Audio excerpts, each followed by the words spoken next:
Hello everyone, my name is Evan Turk and I am the author and the illustrator of The Storyteller, which is the book that I'm going to read to you today. And The Storyteller takes place in the country of Morocco. So if we look at the end papers here, we can see this here is the continent of Africa, and this is the very northernmost part, the top of the continent of Africa. So here is Europe, over here is Asia, and here is the country of Morocco, right at the top of Africa. And you can see it's right here next to the Sahara Desert, which is the largest desert in the world. And so this book talks about the history and the tradition of Moroccan storytelling. And so for over 1,000 years in Morocco, and a lot of countries around the Arab world in North Africa, there's a long, long tradition of storytelling. And so what would happen is that storytellers would go out into the public squares, maybe like the main street in the town where you live, and they would start telling stories, and people would gather around to hear the stories. And they would come back day after day to hear more and more of the story. And it was a great way for people to connect and be together and learn and listen to these beautiful stories. But as, like a lot of traditions around the world, as countries started to modernize, and Morocco's a modern country just like the United States, people started doing other things. They started going to the movies, they started playing video games, and people forgot to go and listen to the storytellers. So now there's only a few storytellers left, master storytellers, and all of the stories that they tell, most of them are only memorized in their heads. So without people to listen to them, there's no way to pass these stories on. Now, there's also a new generation of younger Moroccan storytellers, and in addition to this video with the book, there's also a video from young storyteller Mehdi El Ghali, who lives in Marrakesh, Morocco. So you can also check out that video to hear a story from a real Moroccan storyteller, which is pretty awesome. But today, I am going to read to you out of The Storyteller. So here we go.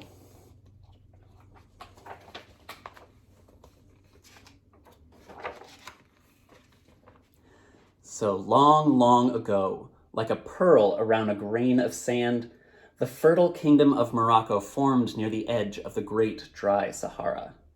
It had fountains of cool, delicious water to quench the dangerous thirst of the desert, and storytellers to bring the people together. So you can see the storytellers here, all the people are gathering around, and their stories are coming out of their mouths like water. But as the kingdom grew and life became easier, the people forgot their fear of the desert. Soon they forgot the fountains and the storytellers too. One by one, the voices of the storytellers were drowned out by noise and silenced by age. And one by one, the fountains dried up. As the last fountain dried, far away in the Sahara, a great wind began to stir. So you can see here the storyteller and people are walking away. We don't see that blue color here anymore because the fountains have dried up. At that same moment, in the hot, dry south of the kingdom, a thirsty young boy made his way through the clamor and the smoke of the great square to look for a drink, but no one had any water to give. "Our fountains have run dry," the last water seller said, "but here, take one of my brass cups, and if you find water, you can drink and share it with others." So here we see the boy taking the brass cup from the water seller. As the boy walked home, a voice called out to him, "My boy, are you looking for something to drink?" A withered old man was perched on the edge of a dry fountain. "That fountain doesn't have any water," the boy said. The man's face cracked like dried mud to reveal a toothless grin. "Sit down, my boy, and your thirst shall be quenched." So here we can see the old man, the storyteller there.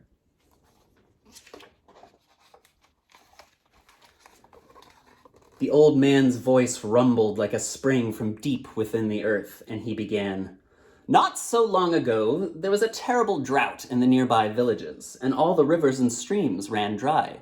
Yet one family always had enough, and they shared with anyone who asked. At first the neighbors were grateful, but soon they became suspicious and greedy. One cunning neighbor decided to sneak her young daughter into the family's house to learn their secret. Here they are.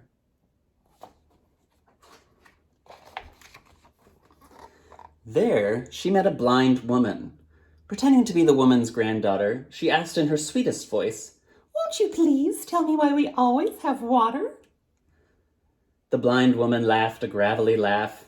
"Our family have never been in want for water, thanks to the great blue bird that lives in our courtyard. I was given the bird by my mother, and she by hers, and so on, back 1,000 years. And for 1,000 years, the glittering bird has always flown and found us water, no matter how dry the land becomes." "But where did the bird come from?" The blind woman smiled and replied, Well, that is a story for another day."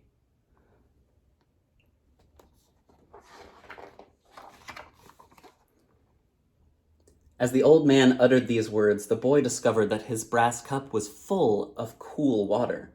He gasped and looked up at the storyteller. "But what about the bird?" he asked. "Come back tomorrow and I shall tell you the story of the glorious blue water bird." The boy gulped down his water and rushed home. Far away in the Sahara, the wind swirled into an enormous sandstorm.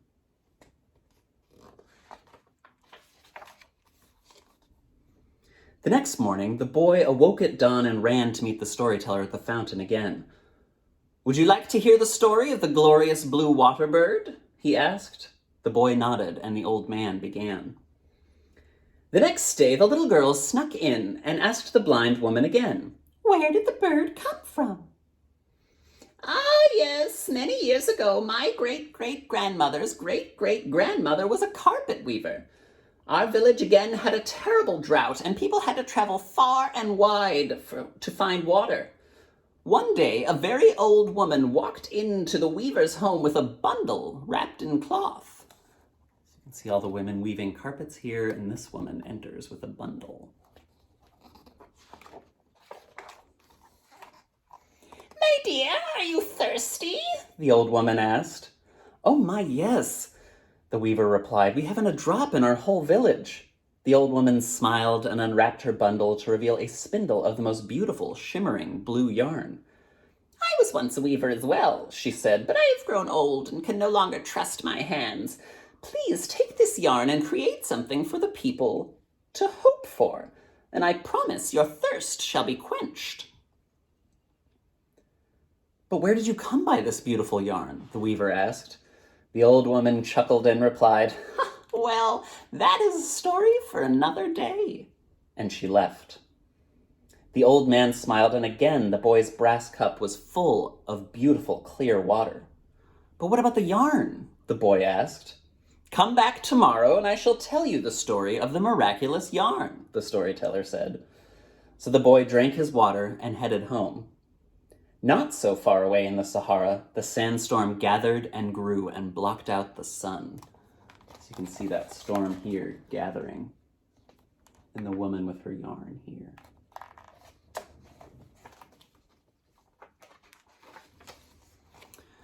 The boy came back the next day, eager to hear the rest of the story, and the storyteller cleared his throat and his voice poured out. The next day, the old woman returned to the weaver's home to find her struggling with the yarn. "I don't know how to begin," the weaver said. "It is as if my mind unravels in front of the loom." A loom is what weavers use to make carpets on. Yes," said the old woman, "you must first find hope for yourself before you can weave it for others. Let me tell you the story of this miraculous yarn. When I was young and beautiful, I was a princess, and I was to marry a prince. I did not love him, and so the night before my wedding, I escaped into the desert with only a camel and my life. I wandered across the dunes for so long that I could no longer count the days." So here's the trek of her escaping. You can see her there, out on the dunes. She said, "I thought myself near death until there appeared what I thought must surely be a mirage." So a mirage is something that Sometimes when you're wandering in the desert and it's hot and dry and you're thirsty, you start to imagine that you're seeing things. So she sees something that she doesn't think can be real. There, in a deep valley, was a loom for making carpets and an enormous pile of yarn of every color. I collapsed in the sand and wept in despair. If you were wandering in the desert and you were hot and thirsty, you probably wouldn't want yarn, you'd probably want water. So she starts to cry. She says, "Yet as I stared at the yarn, I noticed a blue glimmer, and I began to hope. I picked up the end of the sparkling yarn you see before you, and I began to weave it into a carpet of shimmering blue. Within hours, I had woven the finest carpet in the land. I laid it out into the center of the valley, and I fell asleep. When I awoke, the carpet had turned into a beautiful, clear pool of water, and I drank until I could take no more. Renewed, I sat in front of the loom again and began to weave with all the other colors. Clay red for a house to keep me safe from sand and wind. Emerald green for a grove of palm trees to give me shade. Bright gold and copper for juicy dates to satisfy my hunger. I kept weaving until I had birthed an entire kingdom. When I was finished, the only yarn left was this beautiful spindle of blue, which never seemed to run out." So we can see her again here weaving at her loom, and that blue going off the page there because it never ran out.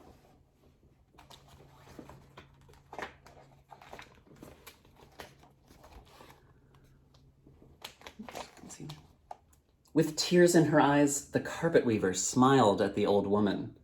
She gathered the women of her family together, and in a flurry they began tying knots and weaving a carpet. The yarn came alive in their fingers, and soon a glorious bird awakened and emerged from the loom.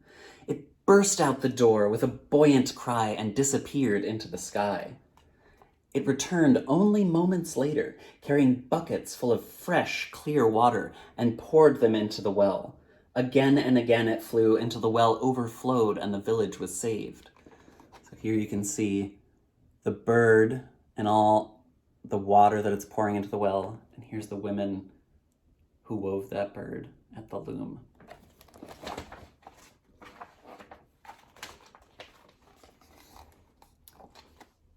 The little girl thanked the blind woman for her story.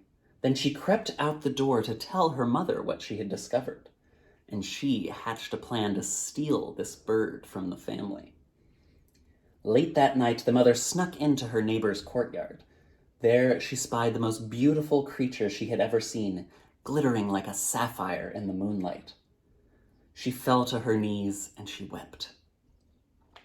The family came out into the courtyard to find their neighbor on the floor.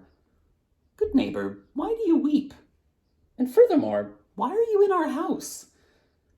She said, "In greed, I came to steal this bird, but once in its presence, I was filled with hope instead. Reflected in its feathers, I saw myself." The family brought her inside, and they shared a pot of sweet tea with fresh mint as she dried her eyes. No one ever tried to steal the bird again, and the village never again went without water. With this, the old man finished, and the boy's brass cup overflowed with water. The boy sipped from it, and then he poured the rest of it into the nearby fountain.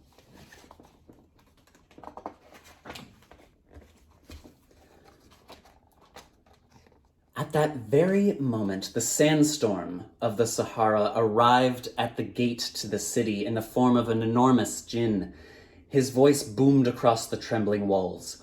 "I am the desert, and now that your fountains are gone, I shall destroy your city and make you a part of the desert again." The boy and the storyteller smiled at each other, and the boy ran to the gate. "O mighty Sahara, before you destroy us, let me tell you a tale, and perhaps you will reconsider."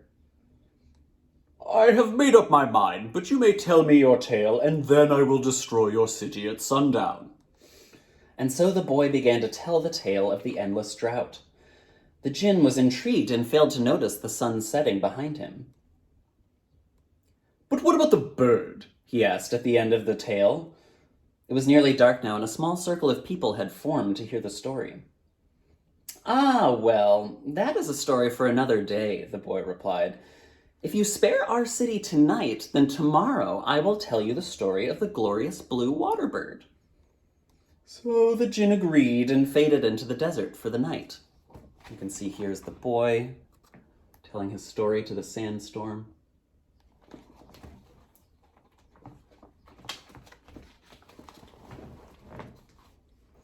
The next afternoon, the boy brought together all of the water sellers from the square and asked them to give a brass cup to anyone who came to listen. The djinn arrived at the gate and said, "Tell me your tale, and then I will destroy your city at sundown." The boy began the tale, and as he did, more and more people crowded around, and each one was given a brass cup. The djinn again failed to notice the sun setting as the boy told his story, and by the end, the sun had been down for some time. The crowd gasped to see their cups full of water. "But what about the yarn?" the djinn asked. "Oh, well, that is a story for another day," the boy said. "If you spare our city tonight, then tomorrow I will tell you the story of the miraculous yarn." The djinn yawned and agreed and disappeared back into the desert for the night. The boy then had everyone pour their water into the fountains of the city.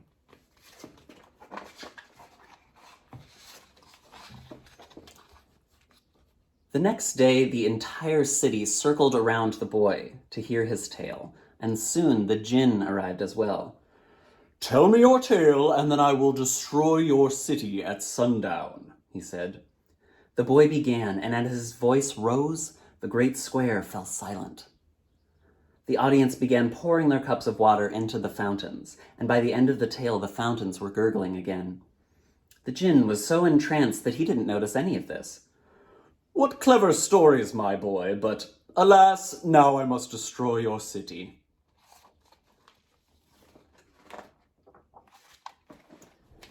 But when the sandstorm began to push against the walls, the water began to gush from every fountain.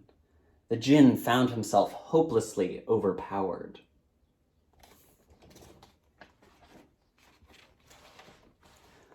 With one final roar from the crowd, the djinn fell back in defeat, and at last he retreated farther and farther until he vanished deep into the dunes of the Sahara. So here's everyone working together, and here he is escaping back into the desert.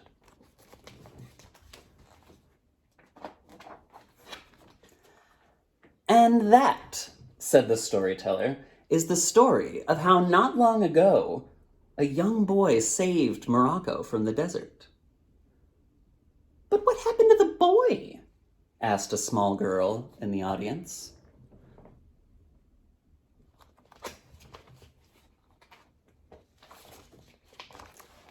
"Ah, well," the storyteller replied with a wink, "that is a story for another day." So what do you think happened to the boy in that story? Maybe he went on to become a storyteller himself. So that is the Storyteller. I hope you all enjoyed that. And I hope that you will all go check out Mehdi's video, where he tells a traditional Moroccan story, and it's really wonderful to listen to. So thank you all for listening, and I hope you enjoyed learning a little bit about the country of Morocco.